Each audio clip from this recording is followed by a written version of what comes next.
Personne ne semble pouvoir arrêter l'empire mongol qui continue ses conquêtes et enchaîne les victoires. L'empire Song, la dernière partie de la Chine encore indépendante du joug de Kublai Khan, est poussé dans ses derniers retranchements, tandis que le royaume de Corée est définitivement soumis malgré une résistance héroïque. En quête de nouveaux royaumes à conquérir, Kublai Khan s'intéresse maintenant de plus en plus au mystérieux empire du Japon. Pour cette deuxième partie, on va d'abord découvrir la société, la culture et la politique du Japon du XIIIe siècle, connue aussi sous le nom de l'époque de Kamakura. Puis dans un second temps, on va voir comment et pourquoi une crise et rupture diplomatique ont conduit à la guerre et aux invasions mongoles du Japon. C'est parti.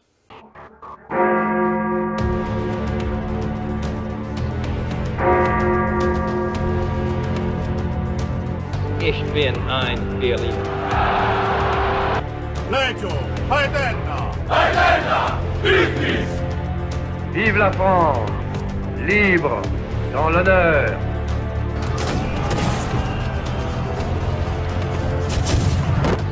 Sha! Shenzhen! Shenzhen!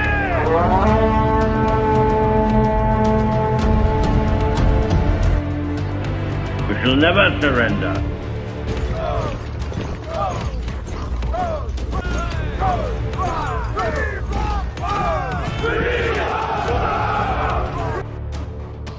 It's one small step for man, one giant leap for mankind.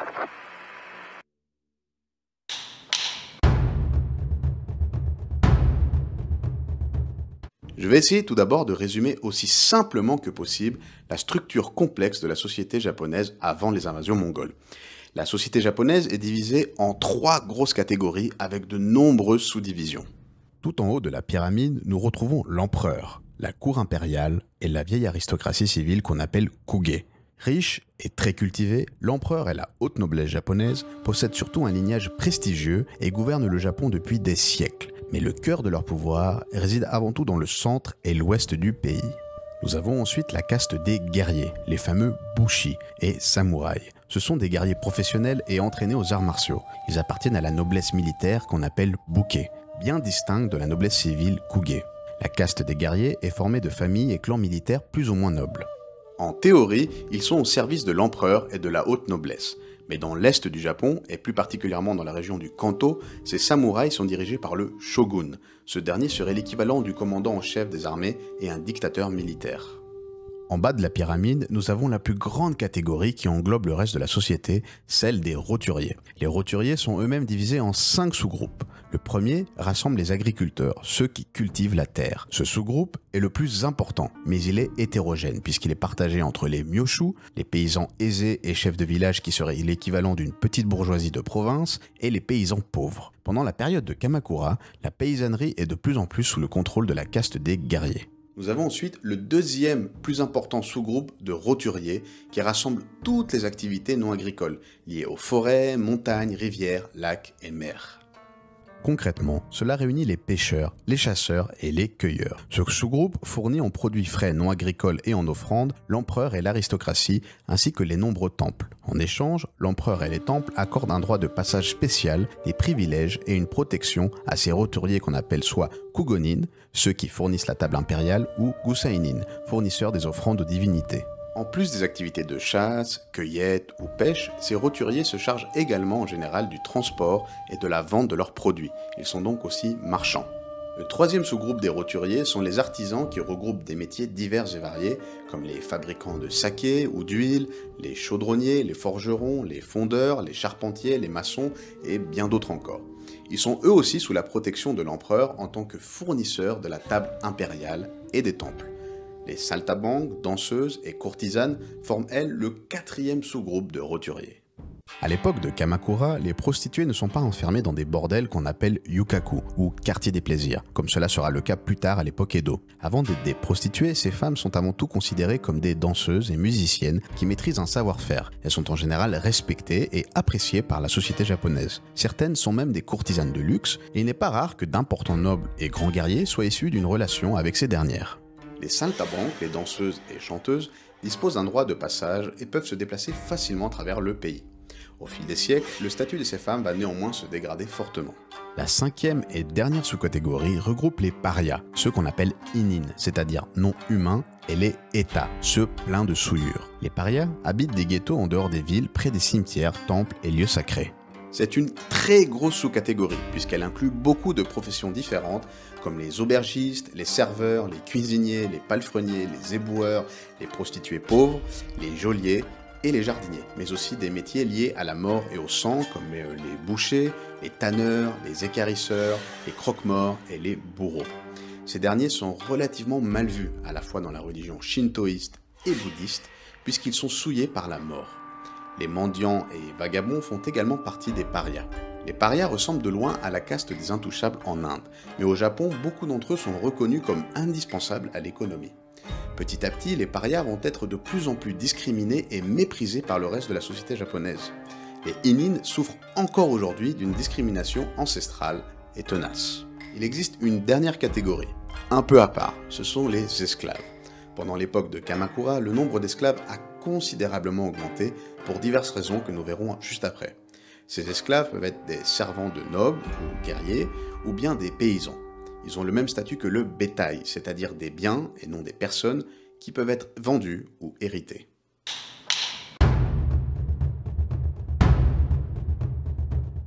Après la société, je vais maintenant essayer de vous résumer et simplifier le système politique. Et croyez-moi, ce n'est pas une mince affaire. Avant la première invasion mongole, l'Empire du Japon connaît un bouleversement de l'équilibre des pouvoirs. Pendant longtemps, le pays du soleil levant est dominé par l'empereur, sa cour et l'aristocratie Kugé. Mais après la guerre civile du Genpei, entre 1180 et 1185, les pouvoirs militaires, administratifs et politiques du pays sont partagés entre l'empereur, basé à Kyoto, et le shogun, basé dans la ville de Kamakura, près de l'actuel Tokyo. Malgré des révoltes sporadiques de la faction impériale, la dictature militaire, qu'on appelle le shogunat ou bakufu, qui signifie gouvernement de la tente du général en campagne, est un modèle politique qui va gagner au fil des siècles de l'importance et dominer la politique japonaise jusqu'au 19e siècle. Cette naissance du tout premier shogunat est un moment crucial de l'histoire japonaise et une période de transition vers le féodalisme ainsi qu'une domination graduelle de la caste des guerriers. Le Japon, pendant l'époque de Kamakura, n'est pas encore complètement dans les mains du shogun, loin de là. Le pays du soleil levant est alors un état à trois têtes, avec une coexistence du pouvoir politique entre la cour impériale et l'aristocratie civile, le shogun et ses vassaux guerriers, et pour finir, le troisième, les grands temples bouddhiques ou shintoïstes. L'importance et la force politique des temples et sectes ne sont pas à sous-estimer. À la manière des ordres templiers et hospitaliers, ils sont non seulement riches, mais possèdent une armée privée redoutable sous la forme de moines soldats. La concurrence et la rivalité entre les trois pouvoirs sont l'une des caractéristiques de l'époque. Mais le shogunat reste le pouvoir le plus fort parmi les trois. Il est partagé entre un gouvernement central basé à Kamakura et l'administration locale des provinces. Si le shogun est en théorie le chef du gouvernement militaire, le pouvoir est en réalité dans les mains du shiken, c'est-à-dire le régent. Cette position est créée et occupée depuis 1219 par le clan Hojo, qui va dominer quasiment toute la période de Kamakura. Le shogun, souvent un enfant choisi parmi la famille impériale, est relayé à un titre purement symbolique et prestigieux. Vous devez sûrement vous demander pourquoi personne du clan Hojo n'a pas tout simplement pris le titre de shogun. C'est une question de lignage et de prestige. Le clan Hojo vient de la moyenne noblesse et ne peut donc pas prétendre au titre de shogun. Mais ils peuvent très bien gouverner en tant que régent au nom du shogun, et c'est exactement ce que les Hojo vont faire pendant un siècle avec la fonction de shiken. Le clan Hojo garde néanmoins la structure du shogunat et vont même la renforcer en créant plusieurs fonctions gouvernementales. En 1225, le shiken Hojo Yasatoki met en place et préside le Yojushu, c'est-à-dire un conseil d'État qu'on appelle aussi le Conseil des 13, pour faire participer activement les plus grands seigneurs militaires du Japon aux prises de décision à Kamakura. Le Yojushu, qui est présidé par le shiken, est le cœur du gouvernement central de Kamakura. La création de ce conseil d'État reflète l'intelligence politique de Hojo Yasatoki. En prenant et discutant les décisions importantes avec le Yojushu, le shiken s'assure une stabilité politique. En dessous du Yojushu, nous avons ensuite plusieurs ministères qu'on appelle les bureaux. Le Komunjo et Mandoro s'occupent des finances du shogunat. Le Mandokoro est chargé de l'administration et des affaires civiles. Le bureau des samouraïs, Samurai Dokoro, est en charge de la sécurité et impose la loi et décisions du shiken. Le Samurai Dokoro dispose à Kamakura d'une armée permanente de samouraïs au service du shogunat. Et pour finir, le Monjusho est le bureau qui s'occupe des problèmes juridiques. Le shiken et le Yojushu peuvent évidemment intervenir directement dans les affaires de chaque bureau. Pour surveiller et s'assurer la coopération de l'empereur et la cour impériale, le shogunat a également une position très importante à Kyoto et nommé directement par le shiken. Cet office, qui s'appelle Tandai, siège dans le palais de Rokuhara. Il représente l'autorité du shogun dans la capitale impériale et s'occupe des affaires du shogunat dans la partie ouest et centrale du pays. Le poste, qui est rebaptisé Rokuhara Tandai, est également dans les mains du clan Hojo. La justice est également modernisée. En 1232, Hojo Yasatoki promulgue le Gosebai Shikimoku, qui signifie articles et règlements pour distinguer le bien et le mal. Il s'agit d'un nouveau recueil juridique et code de loi strict qui encadre toutes les affaires judiciaires du pays, notamment les litiges fonciers et les problèmes de succession. L'objectif de ce nouveau recueil est de proposer des textes de loi simples pour être compris de tous. Il en vient en complément de la loi impériale déjà en vigueur. Bien que complété au fil des siècles par d'autres articles, le Gosebai Shikimoku restera le code de loi en vigueur jusqu'en 1867. Pour éviter de futures révoltes, le clan Hojo crée et remet au goût du jour plusieurs institutions et postes importants pour stabiliser les nombreuses régions du pays. Tout d'abord, les Shugo. Nommés par le shiken parmi les plus grandes familles de guerriers, ils sont les gouverneurs militaires d'une province. En temps de paix, les Shugo ont surtout un rôle de maintien de paix et de police. En temps de guerre, ils prennent le rôle de généraux. Ils ont alors l'autorisation de commander les samouraïs vassaux du shogunat de Kamukara. Pour des raisons politiques, les Shugo siègent néanmoins la plupart du temps dans la capitale à Kamukara. Pour cette raison, ce sont en général les vice-gouverneurs, qu'on appelle Shugodai, qui occupent réellement ce pouvoir militaire et policier dans les provinces. Les Shugo et Shugodai sont également en compétition directe avec les gouverneurs civils nommés par la cour impériale, les Kukoshi, qu'ils vont peu à peu effacer. Pour gagner et garantir la loyauté des samouraïs au service du shogunat, qu'on appelle les Gokenin, le gouvernement central popularise le poste de Jito dans les provinces. Au nom du shogun, ils ont le rôle d'intendant de domaine et sont principalement chargés de rendre la justice, de collecter les taxes et d'administrer les terres. Dans Ghost of Tsushima, le mentor de Jin Sakai, le seigneur Shimura, est justement le Jito de Tsushima. Les Jito gèrent des terres qui ne leur appartiennent pas, dans la majorité des cas, et abusent de leur position pour s'enrichir. Grâce aux Jito, le shogunat de Kamakura et la caste des guerriers empiètent de plus en plus sur les droits et privilèges de la noblesse civile. L'époque de Kamakura est connue pour les très nombreuses plaintes des propriétaires de domaines contre les abus des Jito. Les Gokenin, c'est-à-dire la petite noblesse guerrière, forment la colonne vertébrale du shogunat de Kamakura. Ce sont les samouraïs, des guerriers professionnels et entraînés aux arts martiaux, qui possèdent un domaine reconnu et garanti par le shogunat de Kamakura. En échange, les Gokenin doivent servir et défendre le shogunat et ses représentants dans les provinces comme les Shugo ou Jito. Pendant les périodes de paix, les Gokenin doivent effectuer à tour de rôle et pendant un temps limité la garde du shiken à Kamakura ou du Tandai à Kyoto. Attention, tous les guerriers ne sont pas des Gokenin, puisque la noblesse civile et les temples possèdent leurs propres guerriers qu'on appelle Igokenin, c'est-à-dire ceux qui ne sont pas les hommes du shogun. La relation entre les Gokenin et le shogunat de Kamakura ressemble à celui des vassaux et suzerains dans les sociétés médiévales occidentales, mais avec quelques différences. En Europe, les vassaux ne sont pas nécessairement des chevaliers et peuvent prêter allégeance à plusieurs seigneurs. Au Japon, tous les vassaux appartiennent à la caste des guerriers et n'ont qu'un seul maître. Tout comme en Occident, la relation entre un seigneur et son vassal est un contrat donnant-donnant. En échange de la protection et récompenses comme des terres de la part du seigneur, le samouraï accorde sa loyauté. Si l'un des deux parties ne respecte pas le contrat, cela peut finir dans le sang, avec un seigneur en droit de tuer son vassal ou un vassal en droit de désobéir à son seigneur, voire même le tuer. Dans Ghost of Tsushima, l'archétype du samouraï ressemble plus à un idéal qu'à la réalité historique. Cette idée que le vassal samouraï est prêt à sacrifier sa vie, à tout donner pour son seigneur et sans rien demander en retour comme faveur ou condition est tout simplement fausse. Même s'il existe déjà au temps du shogunat de Kamakura un ensemble de règles et codes de conduite du samouraï, la fameuse voie du guerrier, le Bushido, ne sera écrit que des siècles plus tard, à l'époque Edo. Mis à part le début du féodalisme, le Japon connaît également une importante transformation économique, culturelle et sociale. Dans les campagnes, la production et les rendements agricoles augmentent grâce à la diffusion d'engrais et surtout la combinaison entre la riziculture inondée et les cultures céréalières. Cela encourage l'essor du commerce intérieur, avec l'apparition de foires locales et grands marchés dans tout le pays qui attirent non seulement les paysans, mais aussi les pêcheurs, les chasseurs et artisans en tout genre. Malgré une amélioration des techniques de production, le danger de famine et pénurie est loin d'être complètement écarté. Au contraire, pendant l'époque de Kamakura, le Japon subit deux grandes crises de famine entre 1229 et 1232 et entre 1257 et 1260. Ces famines sont causées par de multiples facteurs. mais le plus important est un climat anormalement très froid, dû à une activité volcanique intense. On peut lire dans les écrits des aristocrates de l'époque que le soleil était constamment couvert et qu'ils devaient porter des habits d'hiver, même en été. On peut également voir le traumatisme de ces famines dans les rouleaux illustrés de Gakizoshi, littéralement rouleaux des fantômes affamés, qui représentent des esprits tourmentés et condamnés par la faim et soif éternelle. Le nombre de morts par la famine et malnutrition sont sûrement considérables et expliquent pourquoi la population totale stagne durant quasiment toute l'époque de Kamakura. Les grandes famines expliquent aussi l'augmentation du nombre d'esclaves dans la société japonaise. Pour fuir la faim ou les dettes, les familles pauvres finissent esclaves ou vendent leurs enfants contre du grain ou du riz, malgré la réprobation d'un shogunat impuissant face à une telle misère. La paix, maintenue par le shogunat, favorise un début d'urbanisation.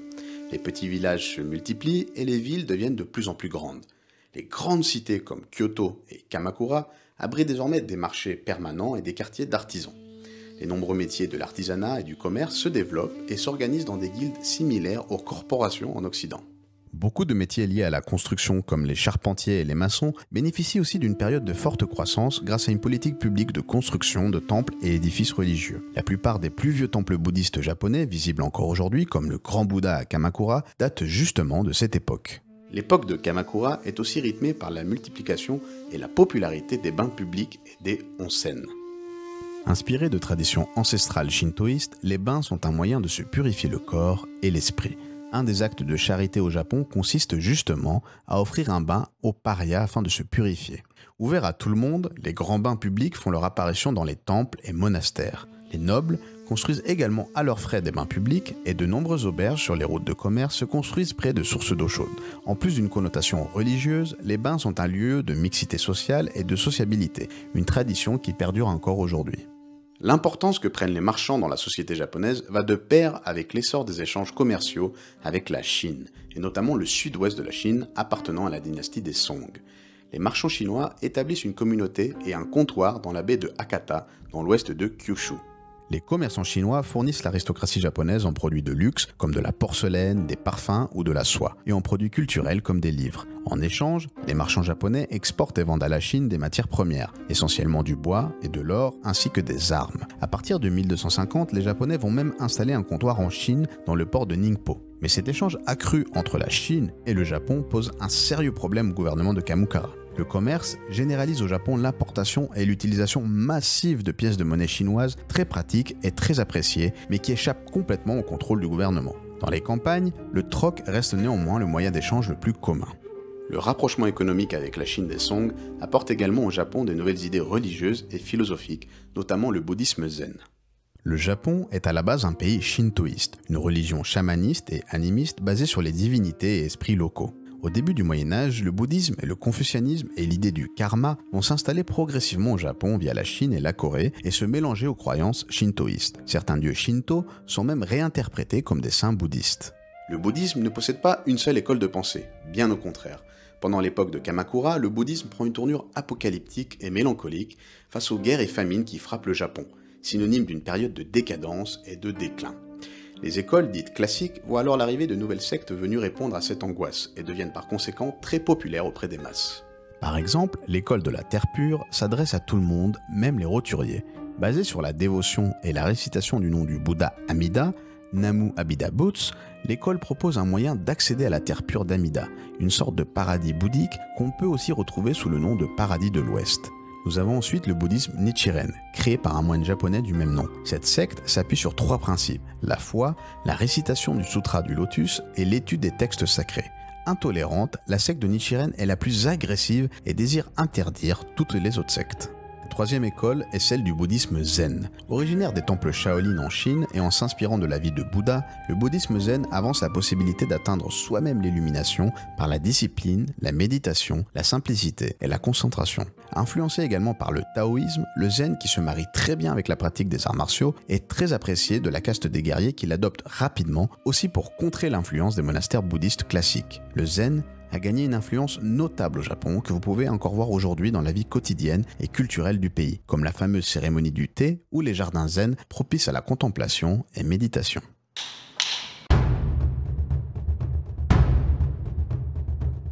Dès 1266, Kublai Khan essaye de contacter l'empereur et le shogun pour établir des relations diplomatiques et potentiellement amicales. Même pour le reste de l'Asie, l'Empire du Japon reste au Moyen-Âge un lieu de mystère et de fantasmes. Le pays du soleil levant entretient des relations très limitées avec le reste du continent asiatique. Comme écrit par Marco Polo, le Japon, qui est connu à l'époque sous le nom de Cipangu, serait une terre qui regorge d'or.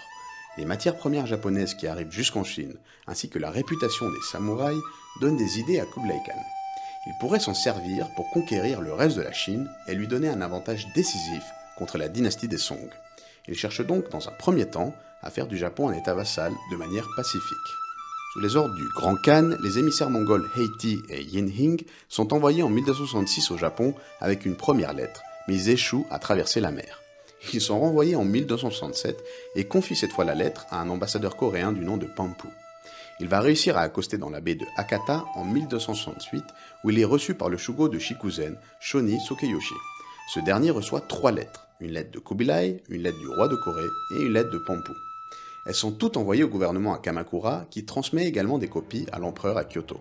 Malgré une offre d'amitié et d'alliance qui semble aux premiers abords sincère, elle est conditionnée par une soumission du Japon à Kublai Khan et la dynastie Yuan, un tribut annuel et surtout l'arrêt immédiat du commerce avec les Chinois de l'Empire Song. La fin de la lettre se termine par un ultimatum à peine voilé, expliquant que Kublai Khan est le maître de l'univers et que personne ne voudrait se retrouver dans un conflit armé. Il est important de comprendre les dynamiques diplomatiques en Asie au Moyen-Âge. Pendant très longtemps, la Chine est un empire immense et le plus puissant du continent.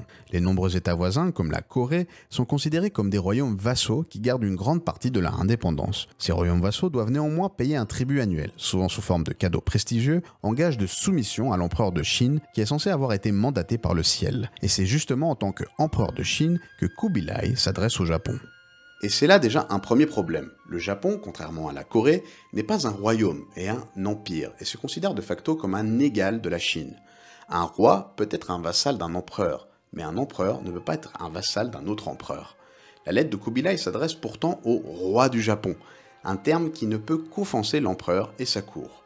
Le deuxième problème est l'ultimatum et la demande de soumission qui ne sont pas vraiment au goût de la caste des guerriers japonais. La cour de l'empereur et les aristocrates à Kyoto hésitent longtemps pour savoir quelle suite donner à la demande de Kubilai. La réputation des Mongols et leurs conquêtes sanglantes sont éventuellement arrivées jusqu'au Japon. Mais le gouvernement du shogun à Kamakura n'est pas dupe et pense que répondre favorablement aux demandes de Kubilai ne ferait que retarder une invasion des Mongols quasi certaine. L'ambassadeur coréen Pampu est alors congédié sans aucune réponse. Les historiens restent divisés sur les véritables intentions de Kublai Khan. Certains avancent l'hypothèse que l'offre d'amitié de Kubilai est sincère et qu'il essaie avant tout de couper les liens commerciaux entre le Japon et la Chine de la dynastie des Song. Cette hypothèse est renforcée par l'idée que le Japon n'oppose aucune menace directe à Kubilai, contrairement par exemple au Vietnam qui s'attaque directement aux frontières de son empire. Mais l'autre hypothèse, celle où Kubilai désire vraiment conquérir le Japon pour ses ressources et ses samouraïs, reste la plus probable pour aussi d'autres raisons. Kubilai est avant tout le grand Khan mongol. S'il veut aussi s'affirmer en tant qu'empereur de Chine, conquérir le Japon qui a toujours échappé au contrôle direct de la Chine peut lui assurer prestige et respect auprès de ses sujets chinois. En 1269 et 1270, le Grand Khan renvoie des émissaires au Japon, mais ces derniers ne sont même pas reçus par le gouvernement à Kamakura qui les ignore totalement. Sur le chemin du retour, les émissaires mongols kidnappent 2 pêcheurs japonais pour les ramener au palais de Kublai Khan dans le but de les impressionner par sa richesse et sa puissance. Ils sont renvoyés au Japon avec un message et dans le but de rapporter ce qu'ils ont vu à la cour du Grand Khan. Mais même ces 2 pauvres pêcheurs n'auront pas beaucoup plus de chance que les émissaires coréens ou mongols, le Shikken refusant encore une fois de les recevoir et les envoyant même en prison. Mais pourquoi les Japonais osent défier le plus grand empire du monde? Le gouvernement à Kamakura se méfie des Mongols dont la réputation de conquérants impitoyables est arrivée jusqu'à eux via des réfugiés chinois, principalement des moines bouddhistes zen qui ont échappé à la persécution et à la destruction de leur temple. De plus, le Japon a établi depuis des années une solide relation commerciale avec la Chine des Song, ennemie jurée de Kublai Khan. À partir de 1269, le Shikken à Kamakura ainsi que la cour impériale à Kyoto sont conscients du danger. Les Shugo de l'ouest et de Kyushu sont sommés de quitter Kamakura et de retourner dans leur province pour préparer les défenses et convoquer les Gokenin. L'invasion des Mongols devient alors de plus en plus probable. Le roi de Corée essaye encore tant bien que mal, entre 1269 et 1270, d'établir des relations diplomatiques au nom du Grand Khan. Déjà dévastée par des dizaines d'années de guerre, la Corée sait pertinemment qu'en cas d'invasion du Japon, les Coréens devront contre leur gré participer activement en hommes, navires et argent. En 1271, pendant la dernière rébellion coréenne contre les Mongols, Kublai Khan envoie une énième mission diplomatique au Japon. Mais cette fois-ci, l'ultimatum est clair. Soit l'empereur et le shogun répondent favorablement, soit l'armée mongole se prépare pour envahir le Japon. Comme d'habitude, Kamakura et Kyoto vont tout simplement ignorer les menaces du Grand Khan. Après ces nombreux silences offensants de la part du Japon, Kublai Khan ordonne la même année au roi de Corée de se préparer pour une invasion. Le royaume de Corée mobilise des dizaines de milliers de charpentiers pour la construction de centaines de navires, prépare un stock important de provisions et recrute environ 5000 fantassins professionnels. Pour Kubilai, les Japonais qui ont pourtant en Chine une bonne réputation de gens courtois sont une énigme. Il envoie directement sur place un ambassadeur chinois du nom de Zhao Liangbi et 24 scribes pour essayer de comprendre ce peuple qui ose le défier et l'ignorer. Bloqués en Corée pendant un an, Zhao Liangbi et sa bande de scribes réussissent à poser pied au Japon, mais ils sont immédiatement arrêtés et enfermés. Après avoir été libérés, probablement parce qu'ils sont chinois et non mongols, ils arrivent à la capitale régionale de Kyushu et demandent à poursuivre leur chemin pour rendre visite au roi du Japon. Encore une fois, l'ambassade de Kubilai fait une erreur fatale en utilisant le terme roi plutôt que celui de empereur.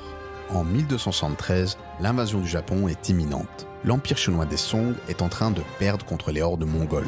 La ligne de défense s'est effondrée après la chute de Changyang. C'est désormais une question de temps avant que toute la Chine ne soit réunie sous la bannière du Grand Khan et de la dynastie Yuan. Le Japon, qui reçoit des rapports d'espions en Corée et des marchands, se prépare activement et continue de mobiliser les Shugo dans l'ouest du pays. La cour impériale à Kyoto se mobilise également, mais de façon spirituelle et symbolique. Des ordres de prière sont récités dans tout le Japon pour demander une protection divine. En 1274, la flotte d'invasion, commandée quelques années plus tôt par Kublai Khan, est enfin terminée. Mais construits à la hâte, les navires sont plutôt de mauvaise qualité et vulnérables à une tempête. Début octobre de la même année, l'invasion du Japon peut enfin débuter.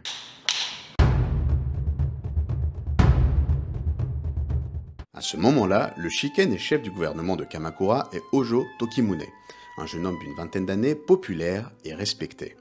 Il est conseillé par son maître spirituel, le moine chinois Mugaku Sogen, adepte du bouddhisme zen, qui s'est réfugié au Japon suite à la destruction de son monastère par les Mongols. C'est sous les enseignements et l'impulsion de Mugaku que Hojo Tokimune et la caste des guerriers appliquent les principes du zen aux arts martiaux. Lorsque la nouvelle de l'imminente invasion arrive à Hojo Tokimune, le jeune homme demande un dernier conseil à son maître. Celui-ci lui aurait alors demandé « Comment ferez-vous face au défi ?» Tokimune aurait répondu en hurlant avec force et conviction « Katz !» victoire en japonais. On est arrivé à la fin de cette deuxième partie, j'espère que cela vous a plu. La prochaine vidéo, on va entrer dans le vif du sujet avec la première invasion mongole. N'hésitez pas à vous abonner à la chaîne ou la page Facebook, ainsi que partager et commenter la vidéo. Encore un grand merci à Alexander Vestra pour sa relecture et ses conseils avisés. Arigato et mata kondo.